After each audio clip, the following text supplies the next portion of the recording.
novos dias não estão sendo fáceis nem pro Jae-kyun, nem pro Kim-dan, e agora o desespero volta a alertar o Jae-kyun depois da noite anterior que ele salvou o Dan de uma quase tragédia. E aí pessoal, aqui quem fala é o Guto Nunes, sejam bem-vindos a mais um vídeo. Hoje a gente fala sobre o capítulo 80 de Jinx, então já deixa o seu like no vídeo, se inscreve e ativa as notificações para receber os próximos vídeos do canal. E claro, comenta quantas vezes você quiser ao longo do vídeo. E se você tiver interesse de ajudar o canal financeiramente, você pode se tornar membro clicando aqui no botãozinho Seja Membro. Agora vamos falar sobre o capítulo 80 de Jinx. Depois do susto de salvar o Dan de uma quase tragédia por causa do sonambulismo, o Jae-kyun simplesmente não consegue mais dormir e ele passa o resto da noite observando o Dan dormir. Tá aí alguma coisa que a gente nunca esperou ver. E nem mesmo ele se imaginava fazendo aquilo, nem mesmo o Jae-kyun se imaginava ali simplesmente observando alguém dormir. O Jae-kyun tem tempo para observar mais atentamente o corpo do Dan e os sinais claros da falta de saúde do próprio corpo dele. Muito magro, pouco corado, com o corpo claramente em um estado muito frágil e debilitado. O Jae-kyun sabe que ele está exigindo demais dele, mesmo num momento delicado como esse, que mesmo naquela situação o Kim-dan ele continua trabalhando dedicadamente. Curioso, o Jae-kyun mexe no guarda-roupa do Kim-dan e ele fica até meio surpreso ao perceber que tudo que o Dan tem são pouquíssimas peças de roupa, todas elas bem surradas, bem acabadas. Mais um sinal de que o Dan claramente ignora o próprio bem-estar. Ele não é capaz de comprar roupas decentes para ele. Isso traz algumas lembranças ruins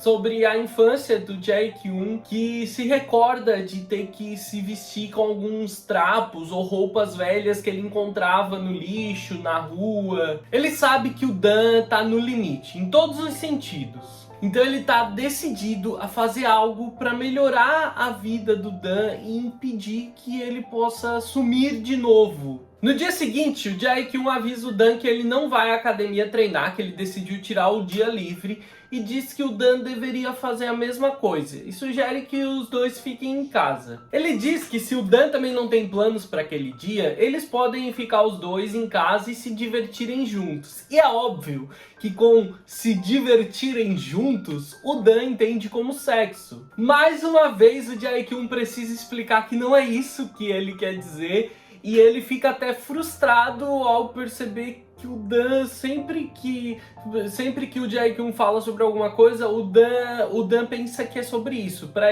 Ele acha que o Dan pensa que ele pensa nisso o tempo inteiro. E é algo que ele fez parecer ao longo do tempo que eles viveram juntos. Quando o Dan diz que não sabe bem o que fazer para se divertir, o Jae-kyun sugere uma coisa que ele sabe que o Dan gosta: jogos de tabuleiro. São os jogos que o Dan arranjou para ele e pro lutador jogarem juntos quando o Jae-kyun meio que precisou tirar uma folga forçada, né? E naquela vez, o Dan parecia genuinamente estar se divertindo com o tempo que eles estavam passando jogando. O Dan explica que não é que ele realmente goste daquele tipo de coisa. Ele só escolheu aquilo porque ele não sabia realmente o que ele poderia fazer, ou que tipo de coisa o Jae-kyun poderia fazer para se divertir no dia de folga dele. Mas o Jae-kyun não se importa muito com isso, ele sugere que eles joguem mesmo assim. Na real, é tudo um cenário muito parecido com a vez em que o Jae-kyun precisou tirar uma folga forçada e o Dan tentou trazer um dia relaxante para ele. Dessa vez os lugares meio que estão invertidos. Eles jogam diversos jogos e enquanto o Jae-kyun parece bastante animado, ele também percebe que o Dan claramente parece não estar se divertindo. Isso deixa ele confuso e ainda mais frustrado, porque da última vez que eles fizeram aquele tipo de programa juntos, o Dan parecia estar se divertindo bastante. Numa oportunidade, então, o Dan vai perguntar por que o lutador está fazendo tudo aquilo. Por que parece que ele está fazendo tanta coisa, querendo tanto agradar ele. Ele se sente culpado, porque nessa situação, com o Jae-kyun querendo agradar tanto ele, por culpa do Dan, mais uma vez, por tanto por culpa dele, o Jae-kyun não estaria conseguindo descansar direito. O Jae-kyun fala que não é nada disso, que foi o próprio Dan que disse que ele precisava de pelo menos um dia de descanso por semana. E daí vem aquele flashback daquela passagem da outra vez onde o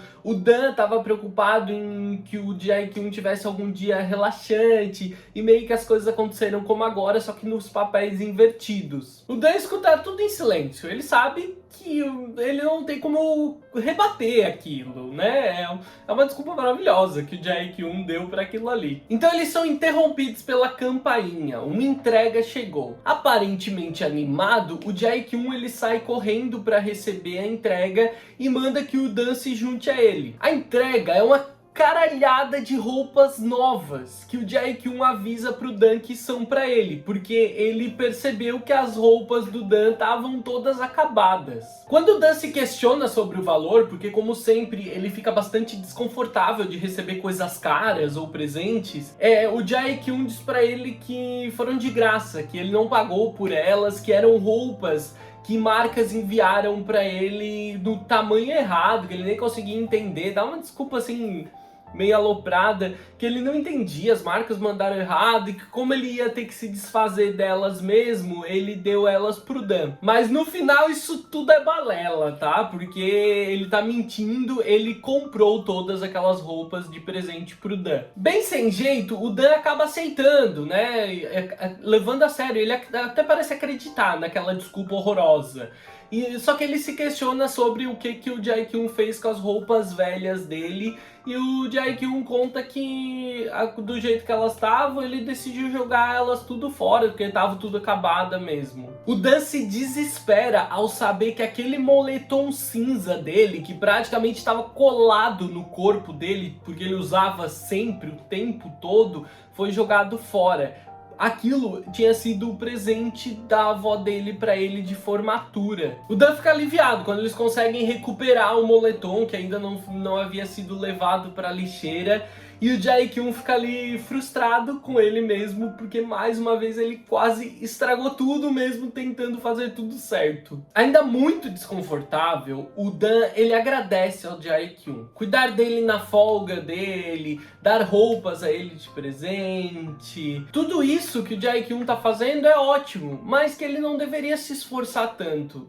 E o próprio Dan lembra que, afinal de contas, não tem para que ele se esforçar tanto por aquilo ali, porque afinal, depois de 2 lutas, eles vão se separar definitivamente. O Dan avisa que ele não precisa fazer nada diferente, apenas tratar ele como ele sempre tratou, que o Dan vai ficar ali fazendo o melhor para fazer a parte dele e tentando não atrapalhar. Nossa, bicho.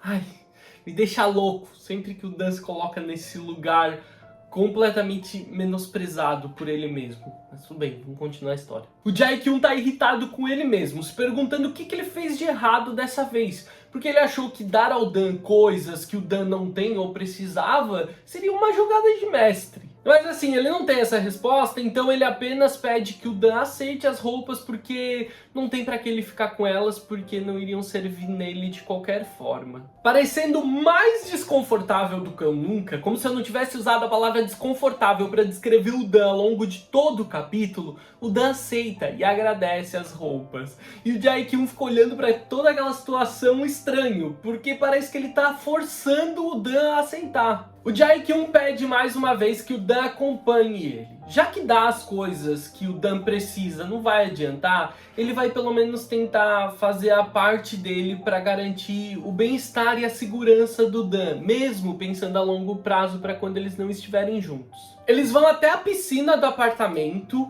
e o Jae-kyun manda que o Dan vá e se troque, que no meio das roupas todas que chegaram tinham também alguns calções de banho. Ele vai ensinar o Dan a nadar. O Dan parece desconfiado, mas o Jae-kyun pede que o Dan confie nele. Ele explica que tá fazendo aquilo pensando em uma situação como a vez em que ele entrou no mar e o Jae-kyun, por uma sorte do destino, tava lá para salvar ele. Mas e se o Jae-kyun não tivesse? Se aquele tipo de coisa acontecer de novo, a única maneira do Dan voltar do mar é ele sabendo nadar, que é basicamente uma habilidade essencial para uma vida segura. Ao ver o Dan seminu, só de roupa de banho, o Jae-kyun fica mais uma vez completamente sem jeito, ele até se vira com meio constrangido. Nesse momento que eles estão vivendo, a sensação do Jae-kyun ao ver o corpo seminu do Dan em calções de banho é muito diferente do que o tesão carnal e puro que ele sentia das outras vezes. Junto de shorts, o Dan veste uma pequena boia para evitar que ele afunde enquanto ele estiver praticando. O Jae-kyun ele é bastante gentil e cuidadoso ensinando o Dan, é bem legal de ver. E quando o Dan consegue um pequeno progresso, ainda com o apoio do Jae-kyun, ele fica todo animadinho. Gente, esses capítulos estão me entregando tudo, assim. O Dan todo empolgadinho porque ele conseguiu, sei lá, nadar um pouquinho ali, foi simplesmente a coisa mais fofa do mundo. Então a gente tem o Jae-kyun bobo vendo o Dan comer no capítulo anterior, acho que foi. A gente tem o Jae-kyun todo sem jeito vendo o Dan só de shorts de banho. E aí agora o Dan todo animadinho nadando. Cara, esses últimos capítulos estão me entregando tudo. Só que a questão é que quando o Dan progride um pouco nadando, o Jae-kyun decide soltar ele pra ver como é que ele se sai sozinho. E aí o Dan se desespera de tentar nadar sem apoio. Buscando segurança, então, ele se joga pra frente e se agarra ao corpo do Jae-kyun, buscando alguma segurança, né? Com medo de se afogar, ele se agarra ao corpo do lutador com toda a força. E de repente os dois estão ali, praticamente agarrados, como eles não ficam há muito tempo. Pego de surpresa, o coração do Jae-kyun vai à loucura, começa a disparar e o Dan fica ali completamente sem jeito, né? Agarrado ao corpo musculoso do lutador. E o capítulo se encerra por aqui. Em um cenário passado da história, eu diria pra vocês que no próximo capítulo o pau ia comer, tá? Mas com a narrativa que a gente tá acompanhando nesse momento, eu não sei se esse sexo seria o que a autora está prestes a nos entregar no próximo capítulo. Eu não sei se é necessariamente o que a nova narrativa que a história tá tendo, nesse arco de redenção do Jae-kyun e tal, eu não sei se é o que a narrativa pede aqui, se é o que precisa ser entregue. Eu aposto que vai ter uma pegada meio horny no próximo capítulo, eu não sei como ela vai desenvolver isso. Mas eu também não acho que ela vai entregar muito mais do que isso. Eu posso me surpreender, o que não vai ser um problema também. Mas eu não sei se cabe bem aqui na narrativa, mas ao mesmo tempo eu também entendo que ela não entrega esse tipo de coisa tem um bom tempo na história. E a gente sabe que tem muitas das pessoas que leem Jinx apenas pelo horny, pela sacanagem. Então eu acho que também por uma questão meio comercial também faria sentido ela estar entregando. Me diz aí o que você espera do próximo capítulo, o que você acha que ela vai entregar pra gente pra lidar com esse momento da história. Espero que vocês tenham gostado do vídeo. Eu vejo vocês no próximo vídeo. Um grande beijo. Tchau, tchau.